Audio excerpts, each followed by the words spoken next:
BA तृतीय भाग के प्रिय बच्चों, आज हम महर्षि याज्ञवल्क्य स्मृति का परिचय देने व दाय भाग का वर्ण्य विषय क्या है इसको लेकर उपस्थित हुए हैं। प्रिय बच्चों, आप सबको ये समझ लेना चाहिए कि स्मृति ग्रंथ जितने भी हैं, चाहे वह मनुस्मृति हो, पाराशर स्मृति हो, याज्ञवल्क्य स्मृति हो, नारद स्मृति हो, अनेक स्मृतियां हैं। ये सारी स्मृतियां धर्मशास्त्र विषयक होती हैं। प्राचीन काल में धर्मशास्त्र विषयक स्मृतियां आधुनिक संविधान के समान होती थीं। तत्कालीन समाज में स्मृतियों के अनुसार जीवन व्यतीत किया जाता था। आइए आज हम याज्ञवल्क्य स्मृति का परिचय और उसमें दाय भाग का क्या वर्ण्य विषय है इसके विषय में हम थोड़ा जान लें। स्मृतियों में मनुस्मृति, याज्ञवल्क्य स्मृति, पाराशर स्मृति, नारद स्मृति आदि प्रमुख स्मृतियां हैं। स्मृति शब्द से दो प्रकार के अर्थ लिए जाते हैं। पाणिनि व्याकरण श्रौत गृह्य धर्मसूत्रों, महाभारत, मनुस्मृति, याज्ञवल्क्य स्मृति ग्रंथों को स्मृति संज्ञा दी गई है और धर्मशास्त्र एवं स्मृति समानार्थक ही है। जैसा कि मनु का कहना है, श्रुतिस्तु वेदा विज्ञेयो धर्मशास्त्रम तु वै स्मृति। गौतम तथा वशिष्ठ ने भी स्मृति को धर्म का उपादान माना है। स्मृति ग्रंथों की संख्या आरंभ में कम ही थी, किंतु कालक्रम से वीर मित्रोदय आदि की मयूख सूचियों से ज्ञात होता है कि स्मृतियां लगभग 100 हैं। स्मृति ग्रंथ अधिकांश पद्योबद्ध हैं, कुछ पूर्णतया गद्योबद्ध, कुछ तो गद्य पद्योभय पद्य हैं। इनमें गौतम आपस्तंभ बोधायन के धर्म सूत्र एवं मनुस्मृति ईशा से कई सौ वर्ष पूर्व प्रणीत हुई थी, ऐसा हमें जान लेना चाहिए। याज्ञवल्क्य स्मृति, इसके विषय में हम बात करें तो वैदिक ऋषि परंपरा में याज्ञवल्क्य अन्यतम हैं। शुक्ल यजुर्वेद के ये उद्घोषक हैं। विष्णु एवं भागवत पुराणों के कथनानुसार वैशंपायन और उनके शिष्य याज्ञवल्क्य में संबंध विच्छेद हुआ और सूर्योपासना के फलस्वरूप याज्ञवल्क्य को शुक्ल यजुर्वेद का श्रुति प्रकाश मिला, यह ज्ञात होता है। याज्ञवल्क्य को ही आरण्यक लेखक के रूप में और योग शास्त्र प्रणेता के रूप में वर्णन की जाने से कोई एक प्राचीन ऋषि, दार्शनिक एवं योगी द्वारा स्मृति प्रणीत हुई थी। किंतु याज्ञवल्क्य स्मृति शुक्ल यजुर्वेद से घनिष्ठ रूप से संबंधित है। यह मनुस्मृति से अधिक सुगठित है। यह स्मृति आचार, व्यवहार, प्रायश्चित रूप 3 भागों में विभाजित है। इसमें लगभग 1000 श्लोक हैं। संपूर्ण याज्ञवल्क्य स्मृति अनुष्टुप छंद में लिखी हुई है। ऋग्वेद एवं वाजस्नेय संहिता में से इस स्मृति ने बहुत से मंत्र उद्धृत किए हैं। बृहदारण्यकोपनिषद, पारस्कर गृह्य सूत्र और कौटिल्य अर्थशास्त्र से भी इस स्मृति का साम्य प्रतीत होता है। आइए हम याज्ञवल्क्य स्मृति के कुछ टीकाकारों के विषय में चर्चा कर लें। प्रिय बच्चों, धर्मशास्त्र के इतिहास में मनुस्मृति तथा याज्ञवल्क्य स्मृति का विशिष्ट स्थान है। दोनों स्मृतियों के बहुत से टीकाकार हुए हैं। उनकी टीकाओं के आधार पर ही स्मृति की विशिष्टता स्पष्ट होती है। याज्ञवल्क्य स्मृति के अनेक टीकाओं में से विश्वरूप की बालक क्रीड़ा, विज्ञानेश्वर की सुविश्रुत मिताक्षरा, अपरार की याज्ञवल्क्य धर्मशास्त्र निबंध प्रसिद्ध है। विश्वरूप ये याज्ञवल्क्य स्मृति के सर्वप्रथम टीकाकार हैं। इनकी टीका का नाम बालक क्रीड़ा है। यह टीका त्रिवेंद्रम संस्कृत माला में गणपति शास्त्री ने प्रकाशित की है। विश्वरूप का समय 750 ईस्वी तथा 1000 ईस्वी के मध्य माना जाता है। इनकी व्याख्या में कहीं कहीं कौटिल्य प्रयोग साम्य भी दिखाई देता है। मीमांसा के प्रति विशिष्ट प्रेम प्रदर्शित करते हुए भी इन्होंने अपने दार्शनिक दृष्टिकोण को शंकराचार्य के अनुरूप ही प्रदर्शित किया है। विज्ञानेश्वर याज्ञवल्क्य स्मृति के अन्य प्रसिद्ध टीकाकार हैं विज्ञानेश्वर। इन्होंने मिताक्षरा नामक टीका लिखी। मिताक्षरा याज्ञवल्क्य स्मृति पर एक भाष्य है। स्मृति संबंधी एक निबंध है। इस टीका में बहुत सी स्मृतियों के उद्धरण हैं। इसे ऋजु मिताक्षरा या प्रमिताक्षरा या मिताक्षरा भी कहा गया है। विज्ञानेश्वर पूर्व मीमांसा पद्धति के गूढ़ ज्ञाता थे। खुद को विज्ञान योगी कहा है। भारद्वाज गोत्रोत्पन्न ये पद्मनाभ भट्ट के सुपुत्र थे। उन्होंने दाय को अप्रतिबंध एवं सप्रतिबंध नामक 2 भागों में बांटा है और बलपूर्वक कहा है कि पुत्र, पौत्र एवं प्रपौत्र वसीयत पर जन्म से ही अधिकार पाते हैं।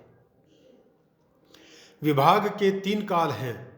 अविभक्त संस्पृष्ट के धन में भाई का अधिकार है।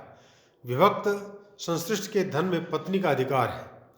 दुहिता या दौहित्र के अभाव में पहले माता का अधिकार होता है, उसके बाद पिता का। समग्र भारतवर्ष में याज्ञवल्क्य स्मृति की व्याख्या मिताक्षरा के अनुसार प्रायशः सभी प्रांतों में दाय का निर्णय होता है।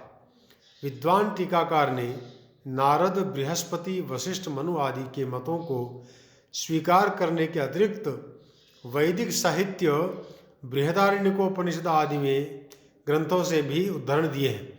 अपने पूर्ववर्ती तथा समकालीन धर्मशास्त्रियों के दृष्टिकोण को भी विज्ञानेश्वर ने अपनाया है। 12वीं शताब्दी के दूसरे चरण में हुए लक्ष्मीधर के कल्पतरु नामक ग्रंथ में विज्ञानेश्वर का नाम आया है। अतः मिताक्षरा का रचना काल 1070 से 1100 ईस्वी के मध्य में कहीं हो सकता है। जब मिताक्षरा का प्रणयन किया गया तब विज्ञानेश्वर व विक्रमादित्य के द्वारा शासित कल्याण नगरी में रहते थे। मिताक्षरा याज्ञवल्क्य स्मृति के छंदों की सामान्य रूप से व्याख्या ही नहीं है, किंतु स्मार्त सामग्री का महत्वपूर्ण भंडार है। अपरार्क याज्ञवल्क्य स्मृति पर बाल क्रीड़ा मिताक्षरा के अतिरिक्त एक बहुत विस्तृत टीका है जिसका नाम है अपरार्क याज्ञवल्क्य धर्मशास्त्र निबंध। यह टीका पूना में आनंदाश्रम प्रेस से प्रकाशित हुई है। इसका लेखक अपरार्क है। इनकी तिथि में अनुमित निर्णय हो सकता है। मिताक्षरा से यह टीका बहुत बृहत है। अपरार्क ने अपनी टीका 12वीं शताब्दी के प्रथमार्ध में लिखी होगी, यह विमर्शकों का अनुमान है। आइए अब हम दाय विभाग का संक्षिप्त परिचय प्राप्त कर लें। धर्मशास्त्र ग्रंथों में अर्थ तथा काम का विचार एवं उसकी प्राप्ति तथा उपाय का भी विचार किया गया है। धन प्राप्ति के सप्त विद्यागमोपाया 7 उपाय बताए गए हैं। धर्म निरपेक्ष होकर अर्थोपार्जन न करें, क्योंकि सभी शौचों में अर्थ शौच को धर्मशास्त्र में विशिष्ट स्थान दिया गया है। एवं धर्मशास्त्र में दाय विभाग का भी अत्यधिक रूप से बड़ी गंभीरता के साथ विचार किया गया है। दाय व दायाद शब्द प्राचीन वैदिक साहित्य में प्रयुक्त हुआ है। वहाँ इन दोनों शब्दों का अर्थ इस प्रकार है। दाय अर्थात भाग या पुरस्कार, पैतृक संपत्ति आदि। दायाद यानी सोम को ब्राह्मणों का दायाद कहा गया है। दाय और दान दा धातु से बने हैं, किंतु दोनों के अर्थ में अंतर है। दान में दो बातें पाई जाती हैं, किसी वस्तु पर विद्यमान अपने अधिकार को छोड़ना अथवा उसी वस्तु पर किसी अन्य का अधिकार उत्पन्न करना। परंतु दाय में मृत व्यक्ति किसी अन्य व्यक्ति का स्वामित्व उत्पन्न करने के लिए अपना स्वामित्व नहीं छोड़ता, किंतु दोनों में किसी वस्तु के स्वामित्व का त्याग रहता है। यही एक साम्य है। याज्ञवल्क्य स्मृति के मिताक्षरा की व्याख्या में दाय के दो भेद स्वीकार किए गए हैं, अप्रतिबंध एवं सप्रतिबंध। प्रथम यानी अप्रतिबंध में पुत्र, पौत्र एवं प्रपौत्र स्व संबंध से ही अपने पिता, पितामह एवं प्रपितामह द्वारा आगत वंश परंपरा के धन को प्राप्त करते हैं। इस तरह कुल संपत्ति के प्रति पुत्रों एवं पौत्रों की अभिरुचि में कोई प्रतिबंध नहीं लगने से इसे अप्रतिबंध दाय की संज्ञा दी गई है। यह अप्रतिबंध दाय ही रिक्त कहलाता है। जब कोई व्यक्ति अपने चाचा की संपत्ति अथवा कोई पिता जब अपने पुत्र की संपत्ति एवं संतानहीन चाचा संतानहीन पुत्र के मृत हो जाने पर प्राप्त करता है, वह सप्रतिबंध दाय कहलाता है। अर्थात समविभाग को ही सप्रतिबंध कहते हैं। विभाग जहाँ संयुक्त स्वामित्व हो, वहाँ संपूर्ण संपत्ति के भागों को ही निश्चित व्यवस्था दी गई है, जिसे विभाग कहा गया है। मिताक्षरा के भीतर पिता और पुत्रों या पौत्रों का जब संयुक्त परिवार रहता है तो सभी सहभोगी रहते हैं और संश्लिष्ट संपत्ति का स्वत्व सभी समांशियों को प्राप्त रहता है। पुत्र पैतृक संपत्ति का रिक्ताधिकारी जन्म से ही हो जाता है। विभाग को किस काल में किसका किस प्रकार और कौन करे, इनका निरूपण तो तत्संबंधी श्लोकों की मिताक्षरा व्याख्या में ही किए गए हैं। विभाग किसका होता है? क्या विभाग करने से धन में स्वत्व पैदा होता है अथवा स्वत्व वाले धन का ही विभाग होता है? इस शंका का समाधान हेतु निम्नलिखित गौतम सूत्र से किया जा सकता है। महर्षि गौतम कहते हैं, स्वामी ऋक्थ क्रय संविभाग परिग्रहादि गमेषु ब्राह्मणस्याधिकम लब्धम क्षत्रियस्य विजितम निर्विष्ट वंश वैश्य शूद्रयो। इससे स्वत्व के 5 उद्गम का साधन स्पष्ट है। रिक्त यानी वसीयत, दाय, क्रय, संविभाग, परिग्रह, अधिगम, धन का कोष पर अधिकार, विभाजन काल। याज्ञवल्क्य स्मृति के अनुसार पिता जीवन काल में ही पुत्रों में संपत्ति विभाजन करता है। दूसरा समय है पिता के मृत्यु उपरांत संपत्ति विभाजन कर सकते हैं। संपत्ति को 2 श्रेणियों में बांटा गया है, संयुक्त कुल संपत्ति और पृथक संपत्ति। जब कोई मर जाता है तो उसकी संपत्ति दाय हो जाती है, जिसे बहुत से व्यक्ति पा सकते हैं। इस रूप में वह संपत्ति संयुक्त संपत्ति हो जाती है। इसीलिए उसका स्वामित्व संयुक्त होने के नाते वह रिक्त कहा जाता है। विभाजन द्वारा वे संयुक्त स्वामी लोग दाय के निश्चित भागों के पृथक पृथक स्वामी हो जाते हैं।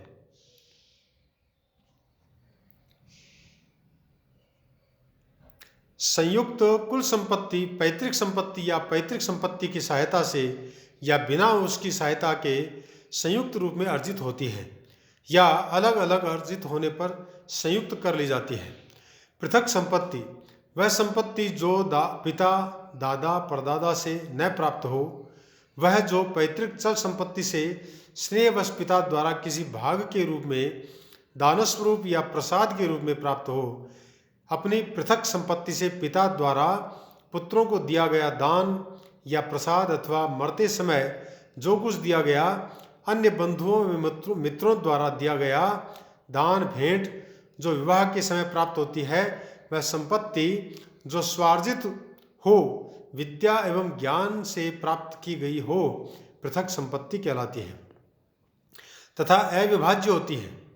इस प्रकार दाय विभाग का अतीव संक्षिप्त परिचय इस आलेख में देने का मेरा प्रयास रहा है। तथापि इस विषय की विस्तृत जानकारी हेतु याज्ञवल्क्य की मिताक्षरा विस्तृत व्याख्या तथा धर्मशास्त्र का इतिहास आदि ग्रंथ भी पाठकों के लिए अधिक वर्धन में उपयोगी सिद्ध होंगे, ऐसा मेरा विचार है। इसलिए वहीं पर इसको पढ़ना चाहिए। अस्तु, आज हम इस विषय को यहीं पर समाप्त करते हैं। जय तो भारतम, जय तो संस्कृतम।